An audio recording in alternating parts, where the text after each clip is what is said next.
विकणार आहोत, हे मैदान तुम्हाला सोडावं लागेल.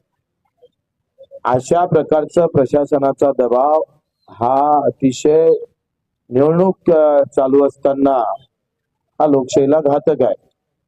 म्हणजे प्रशासनानं अशा प्रकारची फोन करून आम्हाला मैदान सोडण्याचं भाग पडत असेल तर ते चुकीचं आहे. त्याचा निषेध म्हणून हे सभा पत्रकार परिषद घेतली आहे का प्रशासनानं अशा पद्धतीचे फोन का करावं, त्याच्यावर कारवाई करा अशा प्रकारचं पत्र सुद्धा आम्ही दिलेलं आहे. ज्या ज्या अधिकाऱ्यांना फोन केले त्यांच्यावर कारवाईचं आम्ही पत्र दिलेलं आहे.